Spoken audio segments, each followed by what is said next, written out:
Muy bien, vamos a continuar entonces. Otra de las grandes luchas que va a dar don David Trumbull es ganar un espacio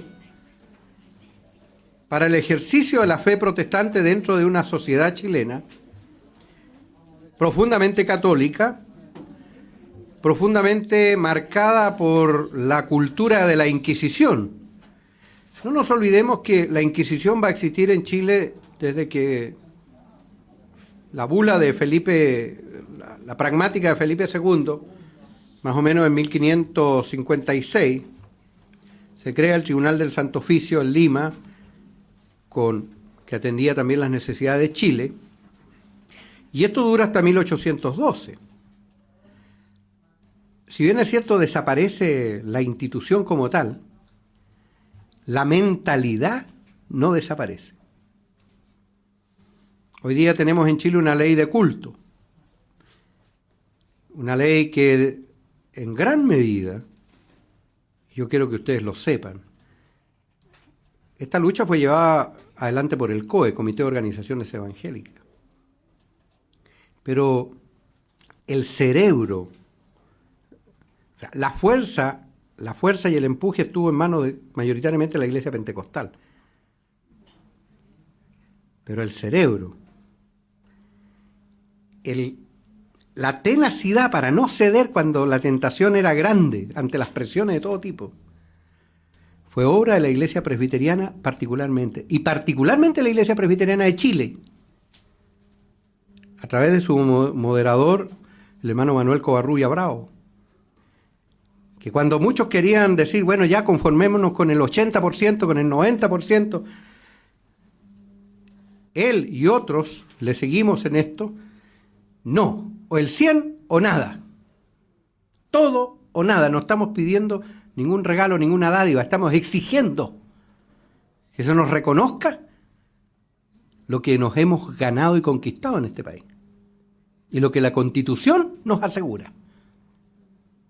Si no, hace mucho tiempo que algunos habrían aceptado cualquier migaja, pero esa tenacidad, ese concepto de los principios que tienen los presbiterianos, y yo quiero rendir un homenaje aquí al moderador de la Iglesia Presbiteriana de Chile, Manuel Covarrubia Bravo, y a toda esa iglesia, una iglesia pequeña, y sin embargo una iglesia que en los peores momentos de necesidad era capaz de meterse la mano al bolsillo, no sé cómo, porque es una iglesia que no recibe una chapa de afuera, y entregar $500,000 de pesos, 500,000 pesos, 400,000 pesos mensuales para sostener la causa.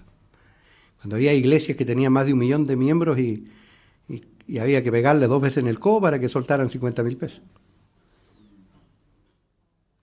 Pero esta causa, hermano, justa, como la causa a través de todos los tiempos de la Iglesia Presbiteriana, ha sido siempre una causa tenaz. Tenaz. Cuando se agarra una cosa, no se suelta. Y eso es parte de la genialidad presbiteriana. Hay que reconocerlo. Y yo lo digo como pastor luterano, no lo digo como presbiteriano.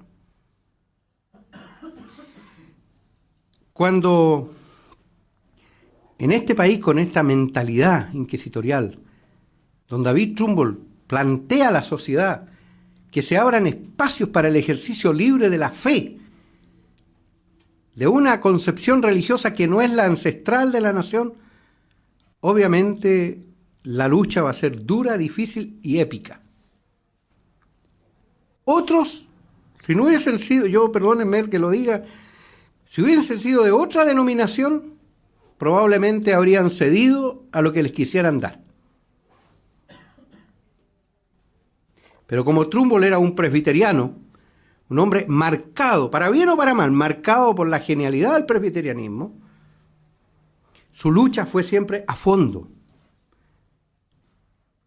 Pero una lucha dada en términos de alta escuela, de caballerosidad, de dignidad. Por eso esta otra característica del presbiteriano, principalmente del presbiteriano del siglo XIX de Princeton, no tengo duda de que también lo es hoy día, el pastor que también es un caballero. Los debates siempre elevados, Los argumentos nunca descalificatorios, siempre de alto nivel, con fundamentos muy profundos. Y eso es lo que desarmaba principalmente a la jerarquía católica. A mí me causa cierta hilaridad, cierta risa, algunas cartas que don David Trumbull envía al arzobispo de Santiago, donde le dice: Señor, usted está equivocado, Señor, usted está errado, Señor, usted no conoce las Escrituras, Señor, usted está en una iglesia que persigue a la gente, que sacrifica, etc. Y le dice de todo, pero si no escatima nada. Pero se lo dice en un tono, en un nivel y con un lenguaje que el adversario casi le da las gracias.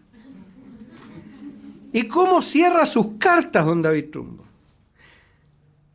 David Trumbull, ministro presbiteriano, ministro reformado, que a sus gratas órdenes queda y sus manos humildemente besa. O sea, ¿quién se va a enojar con una carta así? Aunque le haya dicho de todo. Ese concepto de que cuando uno lucha por valores, por principios, que uno los sabe justos y verdaderos, no necesita bajar el nivel del debate, pero tampoco no escabulle la lucha. Y eso es algo muy valioso. Don David Trumbull tuvo que abrirse paso en esta sociedad para ejercer los derechos al culto y la libre enseñanza, y también al matrimonio y a los cementerios laicos, y también a practicar algo que era desconocido en la época, algo que incluso hoy día asusta a algunas iglesias históricas. La palabra misma no es muy agradable: proselitismo religioso. Si yo estoy cierto que tengo la verdad, no puedo hacer otra cosa que difundir esa verdad, porque si yo tengo la verdad, los otros están en el error. Eso es básico entenderlo. No puedo callar lo que he visto y oído. Por eso las iglesias presbiterianas del siglo XIX fueron las únicas iglesias profundamente evangelizadoras en este país. Tan evangelizadoras que le abrieron paso e invitaron e incorporaron al trabajo a otras denominaciones hermanas. En la década de 1870, a los hermanos metodistas en el trabajo educacional. Al final casi del siglo, un pastor y misionero presbiteriano, don Guillermo Boomer, encuentra en Panamá a dos misioneros menonitas de la Iglesia Alianza Cristiana varados. De su bolsillo les paga la cuenta del hotel y les proporciona pasajes y cartas de presentación para la ciudad de Concepción. Y así nace la Iglesia Alianza Cristiana Misionera, que va a desarrollar un trabajo tan hermoso y fructífero al sur de Concepción. Es decir, es también esta visión amplia, generosa, que tiene la mentalidad presbiteriana. Reconozcámoslo también, no siempre ha sido bien retribuida. Pero eso no quita que la tengan, por lo menos durante esta época. Algunos factores que permitieron el establecimiento, la organización y difusión del presbiterianismo son también de orden político e institucional. En Chile, en aquella época, había una profunda crisis institucional y vocacional en la Iglesia Católica. Crisis que le restó fuerza, eficacia para su actividad antiprotestante. La crisis, que ustedes se imaginarán, comienza para la Iglesia Católica con la independencia. La Iglesia Católica es una iglesia monárquica. La Iglesia Católica es la iglesia que reconoce en el rey a su patrono, el patronato eclesiástico. Por lo tanto, la Iglesia Católica como institución y con su jerarquía se levanta tenazmente en contra de la independencia nacional. Hoy día podrán decir todo lo contrario, todo lo que quieran, pero la realidad es esa. Los escasos sacerdotes católicos que abrazaron la independencia la sufrieron bastante. Ahí está, por ejemplo, don Camilo Enrique, que pasó varios años en las mazmorras de la Inquisición de Lima por sus ideas libertarias. Y algunos otros escasos sacerdotes que también fueron perseguidos por este motivo. Pero la política oficial de la Iglesia es monárquica. Cuando viene la independencia y viene la expropiación de las propiedades eclesiásticas, y los monasterios son transformados desde el tiempo de carrera en escuelas, y los seminarios son cerrados y son adscritos al Instituto Nacional para la formación de los sacerdotes, la Iglesia entra en una crisis moral y espiritual profunda. Crisis que dura justo hasta 1845, cuando es nombrado don Rafael Valentín Valdivieso como arzobispo de Santiago. Nombramiento que pone fin a esta inestabilidad jerárquica y que da inicio a una necesaria reorganización de la Iglesia Católica. La historia de la Iglesia Católica en Chile está marcada en el siglo XIX, antes de Rafael Valentín y después de don Rafael Valentín. Y ese mismo año llega don David Trumbull. Y la incipiente historia de la Iglesia evangélica también queda marcada antes de Trumbull y después de Trumbull. Y en el mismo año se levantan en el mismo escenario religioso chileno estos dos gigantes. Por el lado católico, el obispo y arzobispo posterior, don Rafael Valentín Valdivieso, y por el lado evangélico, la figura señera de don David Trumbull. En Concepción también aparece la figura de don José Hipólito Salas, que va a reorganizar su diócesis y va a imponer la autoridad episcopal que estaba totalmente desquiciada allí. Sin embargo, algo que jugó en favor de la Iglesia evangélica fue que la Iglesia Católica no tuvo ni el tiempo, ni la capacidad, ni los recursos para crear un obispado en Valparaíso. Porque en Valparaíso es donde se concentró la mayor fuerza y cantidad de feligreses evangélicos. Y eso favoreció el desarrollo de la Iglesia. Valparaíso es la cuna de la Iglesia evangélica chilena y es la cuna de la Iglesia presbiteriana. Valparaíso y Santiago son dos realidades culturales diametralmente diferentes. Aun cuando están cerca en distancia, sin embargo, son dos culturas y mentalidades distintas. Santiago es una sociedad aristocrática, conservadora, clericalista, agraria. Es una sociedad reaccionaria. Valparaíso es cosmopolita.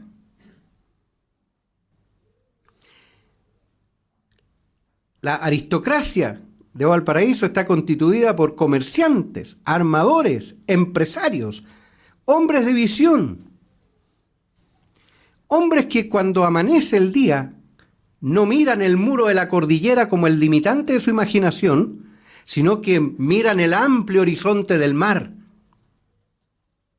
donde se proyectan en la inmensidad de la creatividad humana. La geografía también determina las actitudes.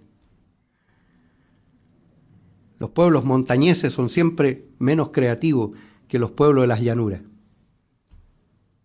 porque son de horizontes ilimitados. Siempre hay un mundo por conquistar.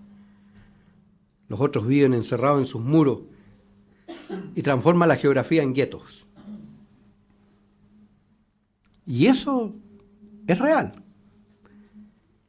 Valparaíso recibe gente de todas las nacionalidades, que atraen su aporte de todas las culturas. Y ahí en eso, como un crisol, se van volcando experiencias, conocimientos, elementos. Por eso es Valparaíso la ciudad que tiene los primeros bancos, las primeras bolsas de comercio. Son las calles de Valparaíso las que por primera vez reciben el alumbrado a gas cuando Santiago todavía mal ilumina a chonchones de parafina. Valparaíso tiene alcantarillado cuando Santiago todavía las aguas servidas y las heces corren por las cloacas abiertas, a tajo abierto en la mitad de las calles.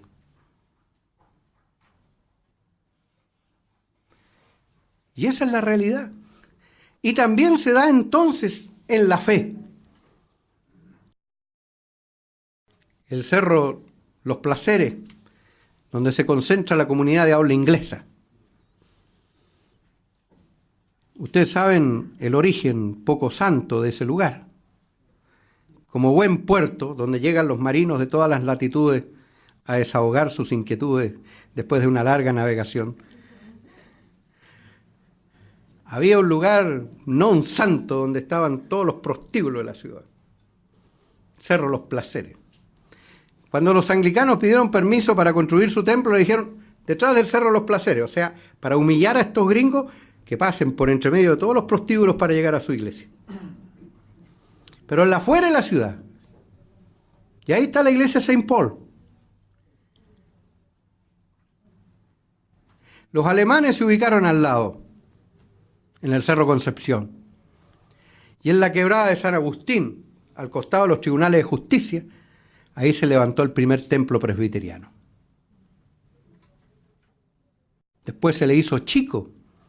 Miren qué lindo, ¿eh? Antes de los 10 años se le hizo chico el templo. Se lo vendieron a la comunidad alemana y se trasladaron, ¿saben dónde? Al lado de la municipalidad. Esa fue una estaca en el corazón del catolicismo porteño. Y un templo con capacidad para casi 1000 personas, que es el templo que hoy día se conoce como la iglesia presbiteriana de Calle Condel.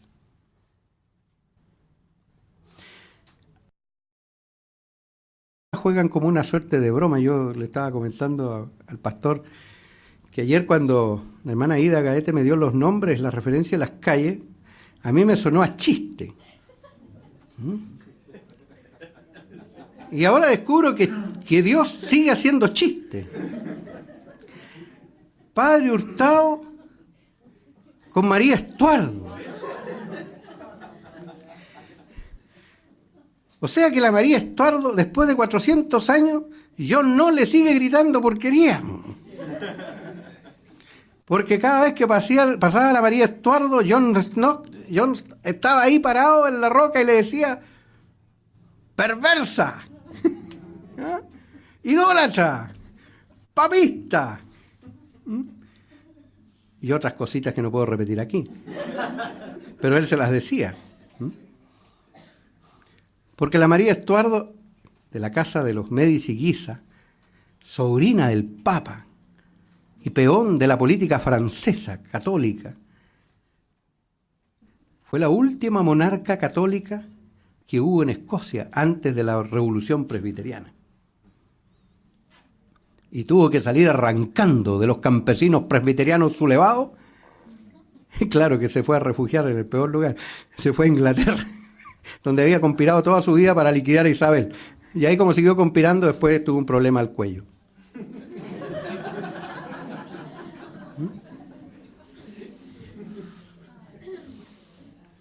Un problema de tortícolis.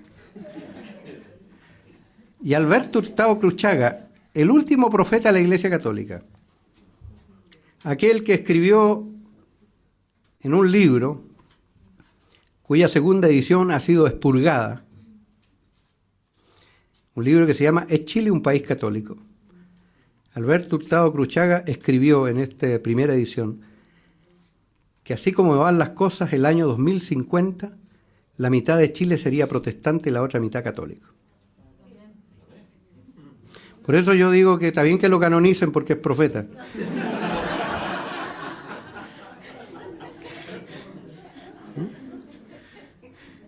Dios habla por todos los medios, hasta por él. Y por eso me llamó la atención la conjunción de destinos, de calles, ¿no? Y aquí, clavado como una estaca, como una luz en medio de estas tinieblas y oscuridad que obviamente reinan, un templo y un templo presbiteriano. Tómenle el peso, ¿ah? Pónganse serios, porque no es fácil. Ustedes van a ser los fareros vigilantes para que esta luz no se apague. Nunca en este lugar tan oscuro de la ciudad. Porque a veces donde más hay es donde más carencia también hay. Así que creo que el Señor les quiso decir algo con ubicarlos aquí.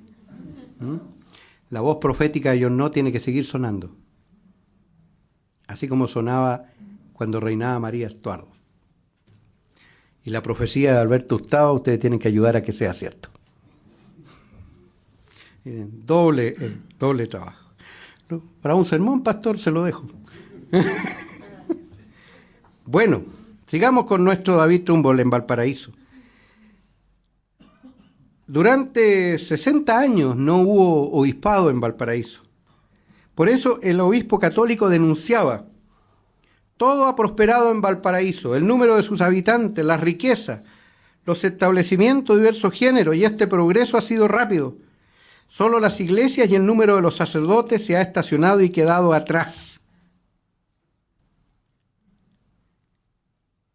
¿Cuál era el problema con Valparaíso?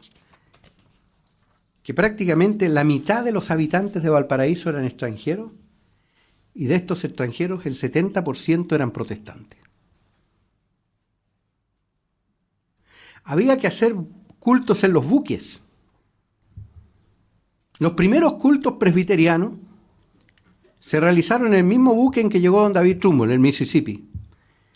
Y el 25 de diciembre de 1845, él ofició, de 1845, ofició el primer culto de Navidad.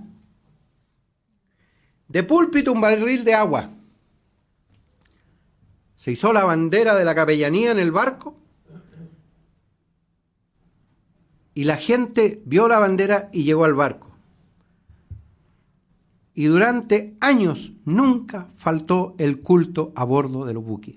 Con el tiempo se creó la misión para gente marinos y gente de mar, que hasta el día de hoy existe y que siempre ha atendido a las necesidades de los marineros extranjeros de confesión evangélica.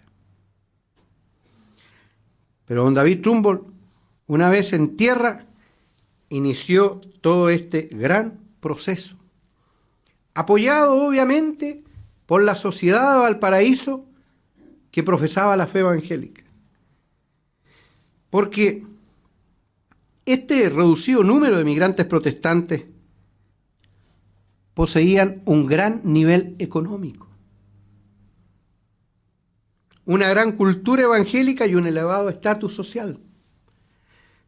Cuando yo converso en reuniones como esta con hermanos pentecostales, yo les digo, la iglesia evangélica nació en cuna de oro. Ustedes no tienen derecho a sentirse menoscabados, a sentirse cristianos de segunda clase,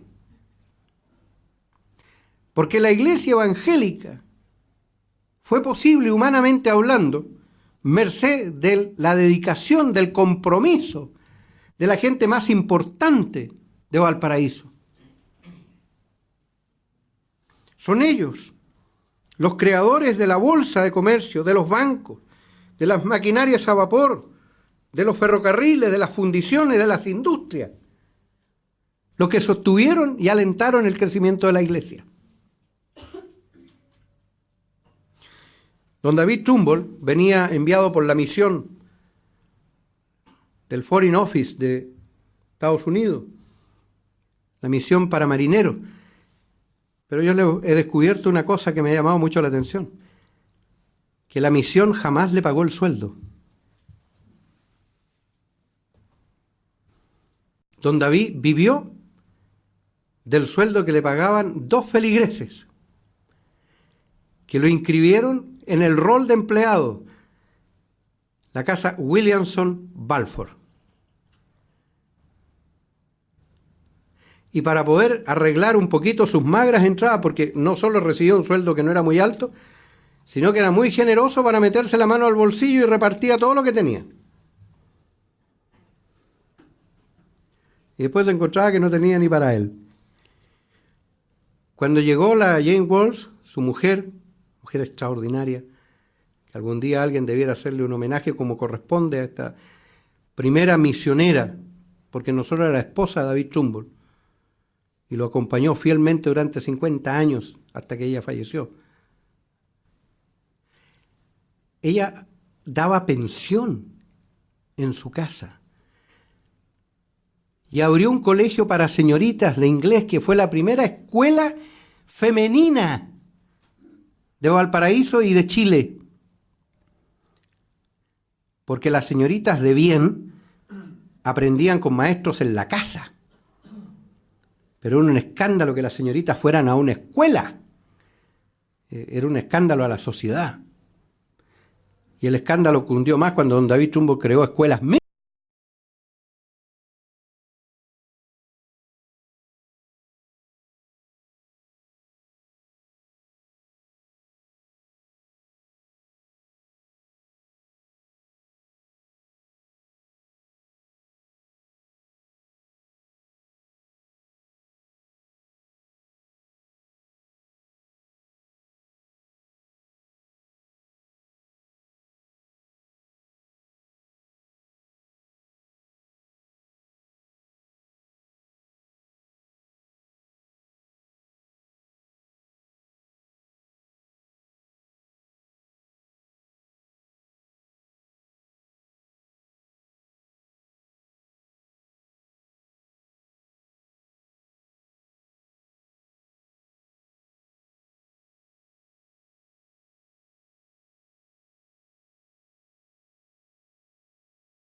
Ese se vendió más o menos en 8.000 pesos, porque ya estaba usadito,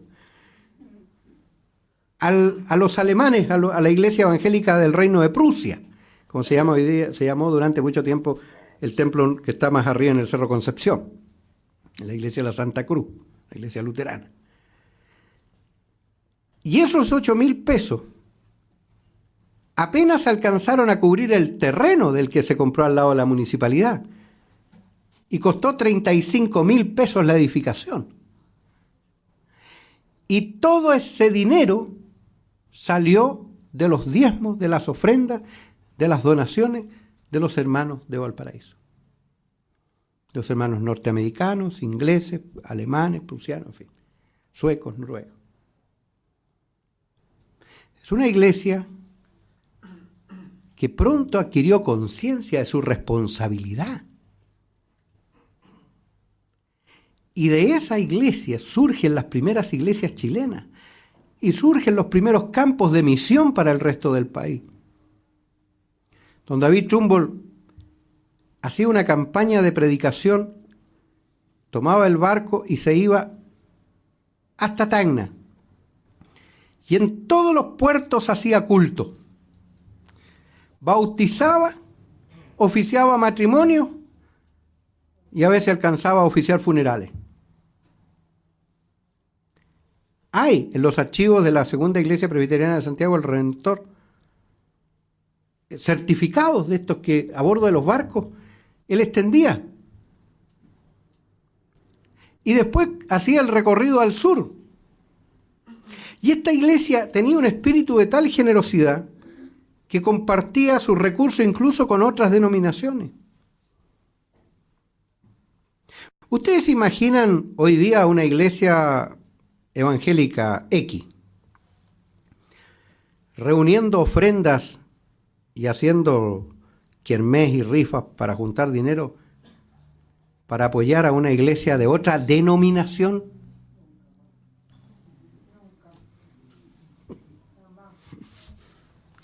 A veces cuesta apoyar la propia, ¿no es cierto? Bueno, don David Trumbull recogía ofrendas para ayudar a los misioneros aliancistas que estaban votados en Victoria. Reunía dinero para ayudar a un pastor luterano que había quedado varado allá en Puerto Montt.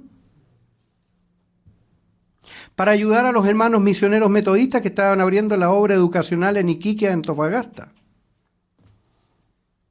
Era una visión de iglesia que yo sueño que algún día los evangélicos chilenos recuperemos. Porque también tenemos que ser autocríticos. A veces el mundo religioso nuestro comienza y termina en las puertas de nuestro templo. Incluso no somos capaces de reconocer de quiénes somos tributarios y deudores. De aquellos que han llegado, se han esforzado y han levantado. Somos más dados a la crítica que a la gratitud. Y ese es un mal endémico en nuestra sociedad y también en nosotros los evangélicos. Ahí viene nuestro prurito musulmán. Otro elemento que también va a ayudar a la formación de templos y capillas es que los evangélicos, por su espíritu libertario, pronto encontraron un punto de alianza común con los sectores políticos libertarios de este país. Y este es un punto un poco delicado y álgido en la visión evangélica actual, donde pretendemos nosotros ser tan autónomos, tan autárquicos, que incluso nos separamos de la realidad política que nos rodea. Don David Trumbull, un hombre muy respetado, muy considerado, se transformó en el consejero y asesor de muchos ministros, senadores y diputados de la República. Principalmente de los partidos políticos que eran afín a la política de libertad de culto y de libertad de conciencia. Liberales, radicales y nacionales de la época. Don David Trumbull siempre fue citado en los discursos del Parlamento. Causa asombro cuando uno revisa los anales del Parlamento de Chile, los discursos, que hay citas completas de sermones que David Trumbull había dado el día domingo en la Union Church. Y eran usados por los parlamentarios en sus discusiones.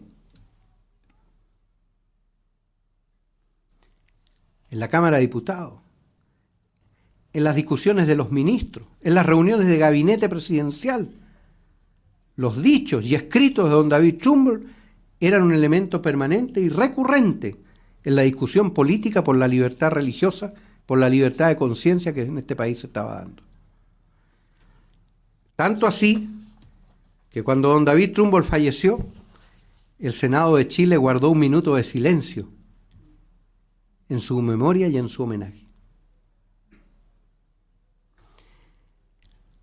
Cuando don David Trumbull logró lo que había perseguido, conseguir las leyes fundamentales por las cuales luchó tan denodadamente para este país,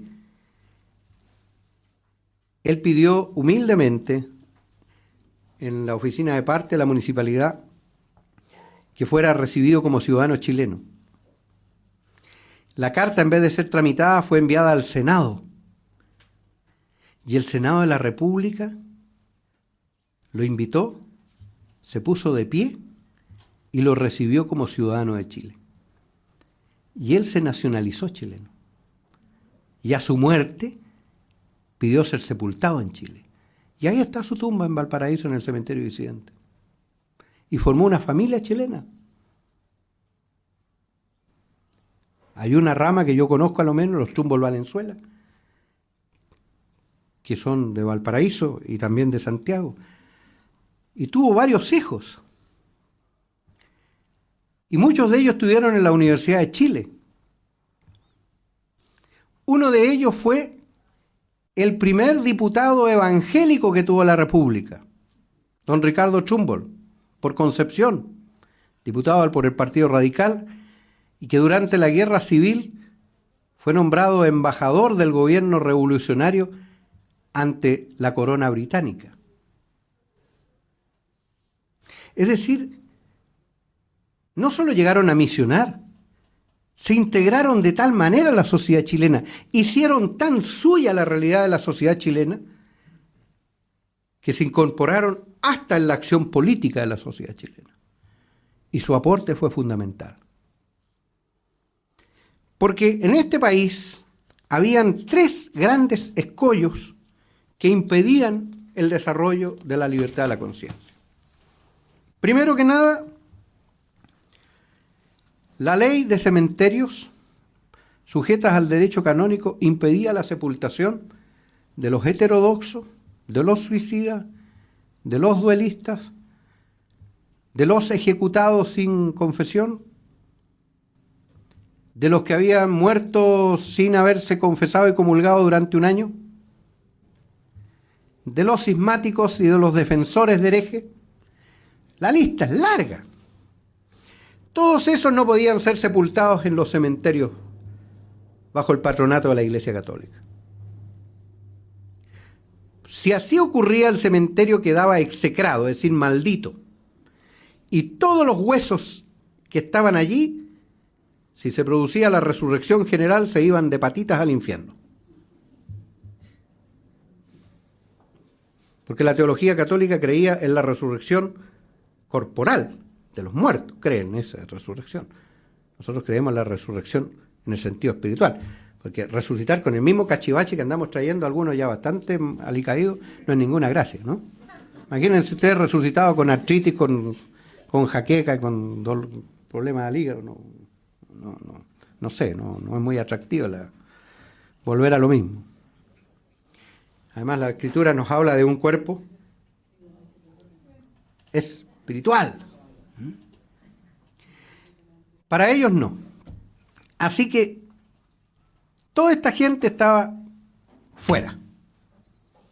Ya les he relatado yo la lucha por la sepultación. En Valparaíso se consiguió este paño de terreno, cosa que le valió a O'Higgins, entre otras, el descrédito y posteriormente el destierro. Una de las principales acusaciones contra O'Higgins fue ser un impío que había permitido que en tierra chilena se enterraran herejes, y el castigo de Dios había sido el terremoto y maremoto que había asolado el país desde La Serena hasta Valdivia. Esa es una de las cosas que se predicaba en la calle en contra del director O'Higgins. Una de las cosas que más le dañó en su prestigio. Después viene el tema, ¿qué hacer con las criaturas de protestantes nacidas en este país? Porque cuando nacía una criatura, tenía que ser inscrito en el registro parroquial, si no, no tenía existencia legal. Es como hoy día no inscribir la criatura en el registro civil. Pero los herejes no existían. Por lo tanto, no había dónde. Había que inscribirlos en el registro del libro de los consulados, de las embajadas. O sea, nacían en Chile y quedaban como extranjeros de todas maneras. Y el otro problema es los matrimonios. La primera forma de arreglar el entuerto fue, vámonos a Valparaíso, cuando pase un barco norteamericano, un barco inglés, o un barco de la Liga Hanseática, o noruego, o sueco, le pagamos al capitán. Imagínense cuánto salía el matrimonio, ¿no? Pagarle al capitán para que reuniera toda la tripulación y sacara el buque 3 millas para afuera, porque era el límite internacional. Gracias a Dios eran 3, imagínense ahora salir las 200 millas, ¿no? No hay bolsillo que aguante, o sea, ni 10 fiestas a todo trapo habrían pagado la salida del matrimonio. Y ahí el capellano, el capitán, oficiaba el matrimonio. Y volvían, y tenían que inscribirlo en el consulado. Pero ese matrimonio no era chileno, no era legal en Chile. Por lo tanto, los hijos tampoco podían tener ninguna posibilidad. Eso era para los extranjeros. ¿Y los primeros chilenos convertidos qué? Eso sí que estaban embromados. Porque para la Iglesia Católica seguían siendo católicos por el hecho del bautismo. Su matrimonio no era reconocido, por lo tanto estaban en concubinato público. Y sus hijos eran hijos de pecado. Por eso don David Trumbull se preocupó de estos 3 aspectos. Él dijo, yo tengo 2 caminos. O me voy de este país, porque aquí no se puede trabajar en la evangelización con este tipo de leyes, o me quedo y cambio las leyes de este país. Imagínense el desafío de este extranjero, de este gringuito. Pero era presbiteriano, pues. Cuando la causa es justa, se lucha por la causa. Y no se mide el tamaño de la dificultad. Porque si Dios es con nosotros, ¿quién contra nosotros? Si la Biblia no son panfletos, no son frases que están ahí. Para un reformado, para un calvinista, la Biblia es norma de fe, vida y conducta y práctica. Si no solo se trata de creer, hay que creerle. Y se lanzó en esta lucha. Y la ganó. Y usó a todos aquellos que estaban en la misma situación como aliados. A veces aliados que hoy día nosotros cuestionaríamos a lo mejor.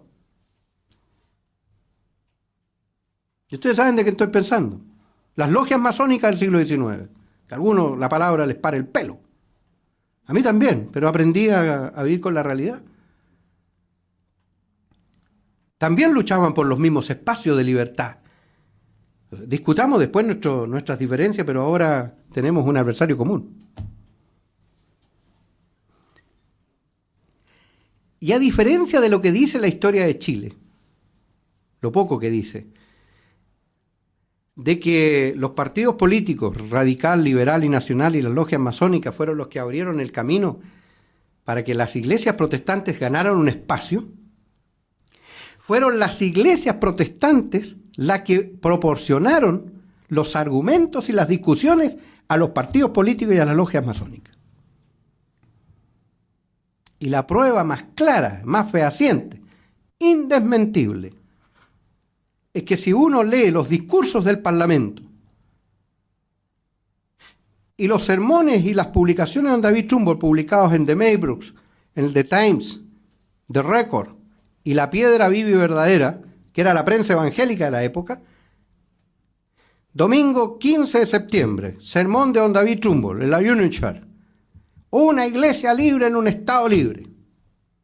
Un mes después, discurso del diputado Manuel Antonio Matas del Partido Radical en el Parlamento de Chile, porque nosotros defendemos una iglesia libre en un estado libre.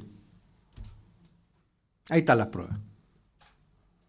Los argumentos los proporcionaba la iglesia evangélica a los otros sectores, y no al revés. Don David Trumbull va a dar una gran lucha para poder conseguir, primero que nada, la modificación al asunto de los cementerios y la promulgación de la ley de cementerios. Y en 1874, después de un tremendo escándalo que ocurrió en Concepción, cuando el general de la Guerra de la Independencia, señor Sañartu, falleció, este caballero ya de edad, héroe de la guerra, parece que de todas maneras energía le quedaban porque se había separado a su señora y vivía con otra dama, que no era la propia. Qué raro en Chile, ¿no? Eso no ocurre jamás. Y se murió. Obviamente cuando se murió, el intendente tomó el cadáver, grandes honores, medallas, banderas, bandas, desfiles, y partieron con el finado al cementerio. Y ahí estaban todos los regimientos formados para rendirle honores a su paso, porque era el último general de la independencia sobreviviente. Pero en la puerta del cementerio está el obispo,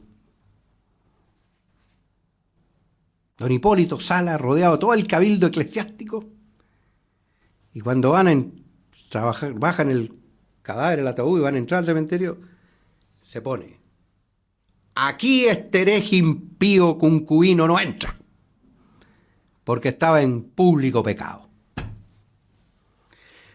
Yo quisiera haber visto eso. Realmente, tiene que haber sido un show de primera.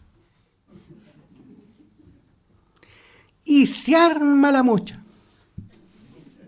El intendente, los generales, los alcaldes, las autoridades, los políticos, y por el otro lado el obispo, el cabildo, los curas, las monjas, y el pobre finado tira para allá, tira para acá. Fue tal el escándalo que llegó el administrador del cementerio protestante del lado y dijo: oiga, mientras ustedes se ponen de acuerdo, déjenlo aquí. Si total este caballero, su alma tendrá que arreglárselas con Dios, pero el cadáver, ¿qué culpa tiene?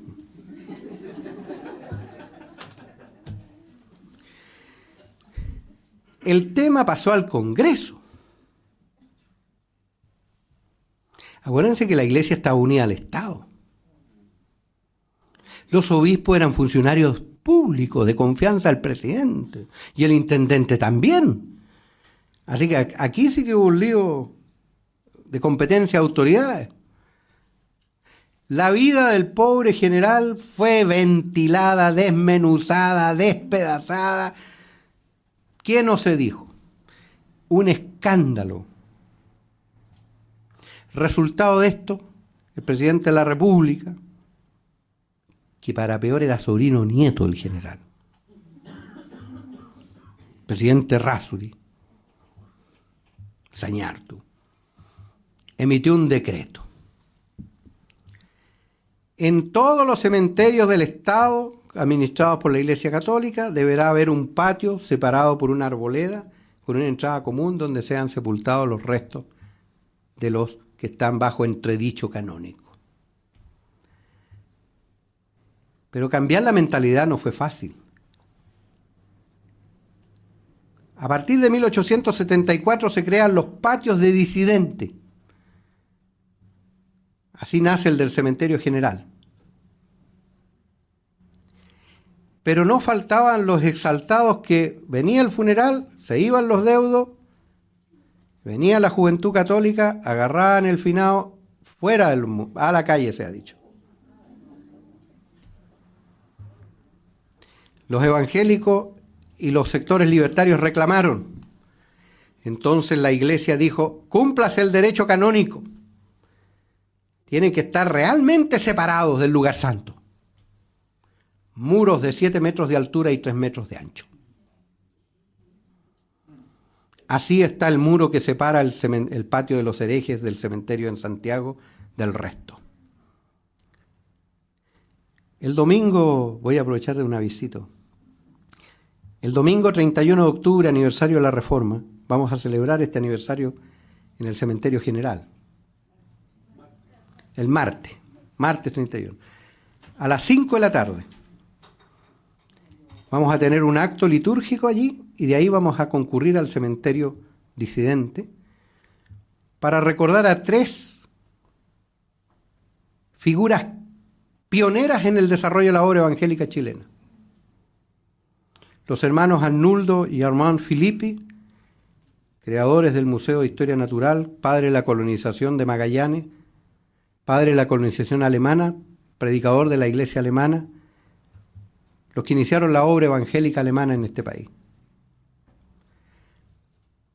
Ante la tumba de don Manuel Ibáñez Guzmán, primer pastor evangélico chileno latinoamericano, primer pastor presbiteriano, que fue el primer pastor de la iglesia evangélica chilena.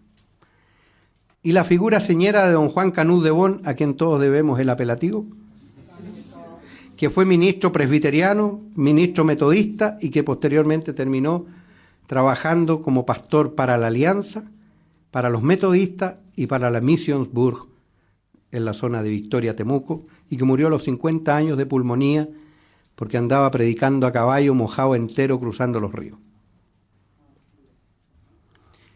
Ese va a ser nuestra celebración del Día de la Reforma el martes 31 a las 5 de la tarde. Cementerio General por Avenida La Paz. Esta fue la primera lucha que logró don David Trumbull vencer. La segunda fue los matrimonios. El Estado prohibió los matrimonios a bordo de los buques y exigió a la Iglesia Católica abrir un libro de matrimonios de herejes, donde se llamaba al párroco y se decía, mire, nosotros somos protestantes, queremos contraer matrimonio. El párroco asistía, pero como civil, solo como oficial civil, no como religioso. Hacía el matrimonio sin ninguna referencia a lo religioso. Y lo anotaba en un libro que figura en todas las parroquias antiguas que se llama Libro de Partida de Herejes. Ahí están anotados los matrimonios de los antiguos protestantes. Pero esto era si los dos contrayentes eran herejes.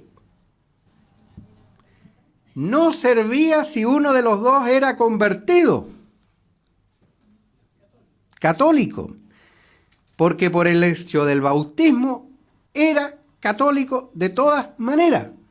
Ahí no funcionaba. Salvo que la otra parte se hiciera católica. Y esto incluso llevó a la ruptura de relaciones entre Estados Unidos y Chile. Porque el embajador Sid Beaton se enamoró de una señorita de apellido Astauruaga, una linda dama de la sociedad santiaguina.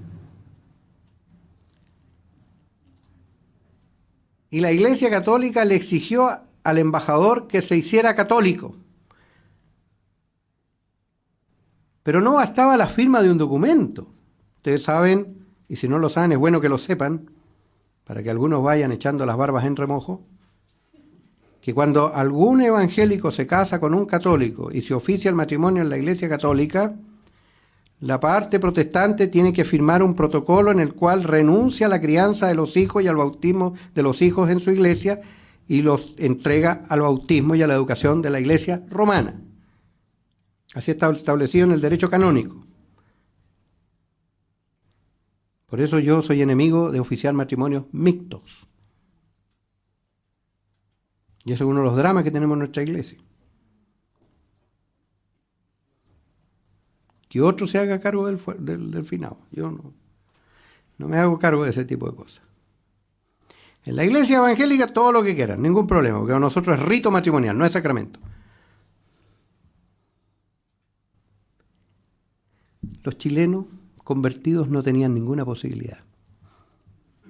Y este escándalo llegó a tal grado, porque no solo era afirmar esto, sino que el protestante tenía que comparecer en la misa dominical con un sogal al cuello y una vela amarilla en la mano, de rodillas y pedir perdón por sus pecados para ser reincorporado al gremio de la iglesia. O sea, pasaba por la humillación pública. Así que imagínense usted el embajador de Estados Unidos, que estaría muy feliz con esto, ¿no? Acusó al funcionario público llamado arzobispo de Santiago al presidente de la República y le pidió que lo destituyera, porque este caballero empezó a escribir cartas en contra de su mujer por querer casarse con este protestante hereje. Se sintió ofendido el embajador en su dignidad y acusó al presidente de la República a este funcionario, llamado arzobispo de Santiago. El presidente de la República no halló qué hacer, se venció el plazo y el embajador cerró la embajada y se mandó a cambiar con su mujer a Valparaíso. Se subieron a un barco, se casaron en el barco y volvieron casados. Y aquí el cura metió la pata, pero completa. Ordenó el arresto de la ahora señora Burton. Y un proceso inquisitorial. Imagínense ustedes la sociedad santiaguina, que era una aldea, un cominillo de señoras peladoras, donde no había mucho en que entretenerse excepto escuerar al vecino. ¿Qué manjar habrá sido esto?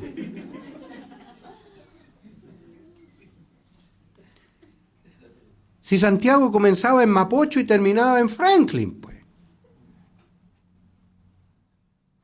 Chuchunco, que eran ya los potreros de la afuera de la ciudad, era de la estación central 2 cuadras más allá. Y de Plaza Italia para acá eran las chacras de la Providencia. Y Santiago era una aldeíta chiquitita, pero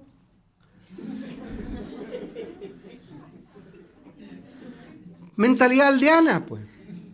Mentalidad provinciana. Y en provincia, cuando no hay mucho que entretenerse, lo único que cabe es pelar a los vecinos nomás. Sobre cosas reales o no, pero son el tema de conversación.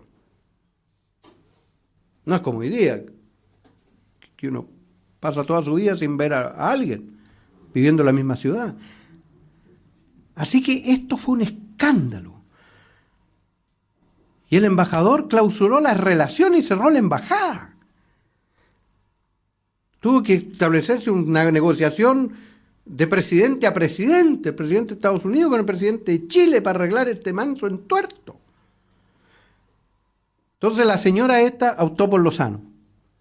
Había sido desprestigiada por la sociedad católica, por los sacerdotes, había sido condenada por la Inquisición a presentarse en traje de penitente, a pedir perdón y abandonar a este impío hereje con el cual se había casado. Entonces la señora le dijo, ¿sabe qué más? Vamos al paraíso de nuevo. Sí, le dijo, ¿y para qué? Yo me voy a hacer miembro de la iglesia protestante. Fue al paraíso y se recibió, fue una de las primeras que se recibió como miembro de la iglesia presbiteriana. Después agarraron sus maletas y se fueron a Estados Unidos. Ahora tiene una linda familia su descendiente en la zona de California. O sea, este era el tipo de cosas que se da en la sociedad, producto de esta intransigencia e intolerancia. Don David Trumbull luchó hasta que logró de don Domingo Santamaría la aprobación de un proyecto de ley que lo escribió y redactó un joven estudiante de teología llamado Manuel Ibáñez Guzmán, que fue el primer pastor chileno ordenado el 1 de noviembre de 1870. Y ese proyecto de ley de 1870 fue promulgado en 1886 como la Ley de Matrimonio Civil por don Domingo Santamaría. Y junto con eso, con la Ley de Matrimonio, la Ley de Registro Civil, porque también estaba el problema de las criaturas. Los hijos de extranjeros eran anotados en la partida del libro de herejes, pero ¿y los hijos de los evangélicos conversos?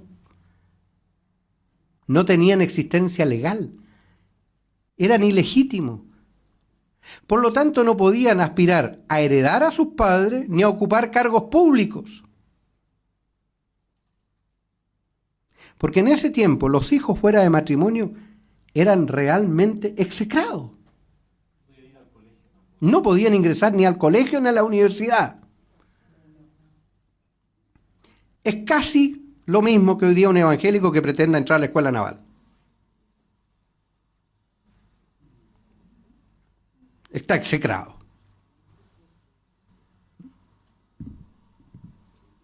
Hoy, en los albores del tercer milenio, hoy.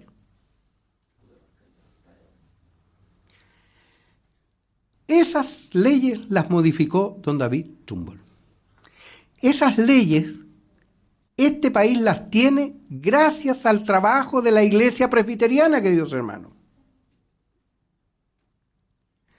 Las escuelas populares, las escuelas para mujeres, la primera escuela técnica, profesional, el Colegio Macay de Valparaíso, es obra también de la Iglesia Presbiteriana. Los hogares para niños huérfanos y desvalidos es obra de la Iglesia Presbiteriana. La libertad de culto de que hoy día gozamos nosotros, el derecho a la libertad de la conciencia y el derecho al juicio privado, es obra de la genialidad de la Iglesia Presbiteriana. Una iglesia pequeña, una iglesia que no siempre ha estado a la altura de los desafíos que ha tenido que enfrentar, muchas veces desgarrada y dividida por las ambiciones internas, pero a la cual el Señor nunca ha descuidado y siempre le ha permitido seguir avanzando. Esa es la genialidad del presbiterianismo. De esta iglesia presbiteriana, de la cual ustedes son herederos de esos antepasados, herederos del Señor Jesucristo, obviamente y primeramente, pero también de toda esta falange de apóstoles, de hombres preeminentes. La iglesia presbiteriana, cuando el clericalismo ha dado fuertes embates, ha levantado su voz profética. En la década de 1940, el Estado de Chile quiso volver la educación católica obligatoria a los empleados públicos. Todos los empleados públicos de este país tenían que tomar clases de educación católica obligatoria. Un proyecto de ley del senador conservador Muñoz Cornejo. Y un grupo de jóvenes liderados por un joven presbiteriano, jovencito en la época, que era presbítero de su iglesia. Su pastor era don Juan MacLean, pastor presbiteriano, fundador de la cátedra de inglés de la Universidad de Chile. El actual edificio del Pedagógico era el colegio inglés, el Instituto Inglés de la Iglesia Presbiteriana. Y cuando ya terminó su función, la Iglesia Presbiteriana se la donó a un precio nominal a la Universidad de Chile para que ahí creara un centro de formación pedagógica para los profesores. Y fundó la cátedra de inglés, pastor Juan MacLean. Y tenía ahí dentro de su consistorio un joven presbítero llamado Horacio González. Y él fue el que lideró la lucha para detener estos embates del clericalismo del senador Muñoz Cornejo. El mismo que solitariamente levantó su voz en el sínodo de Chillán para protestar cuando se nos impuso las clases de religión católica obligatoria. Uno que otro evangélico por ahí, la iglesia bautista, algo dijo, todo el resto del mundo evangélico quedó callado la boca, tentado por la promesa fácil de, nosotros también vamos a hacer clase de religión. Eso es un chiste hoy día. La iglesia presbiteriana ha sido pionera en las luchas libertarias, porque ha sido fiel al principio de la Escritura, al principio de la Reforma, a su genialidad. Por eso yo les decía al comienzo, ser presbiteriano es más allá que una expresión religiosa. Ser presbiteriano es una genialidad del alma, es una cultura, es una forma de ser, es una manera de vivir la vida. Hay un libro extraordinario que a mí me gustaría que ustedes un día tuviesen, o si usted, pastor, podría conseguirlo, de don Juan Macay, El sentido presbiteriano de la vida. Yo creo que no es difícil de conseguir una partida. Ahí ustedes van a encontrar, en gran medida, lo que yo les he dicho, no lo referente a Chile, pero sí a lo que ha sido la genialidad del presbiterianismo.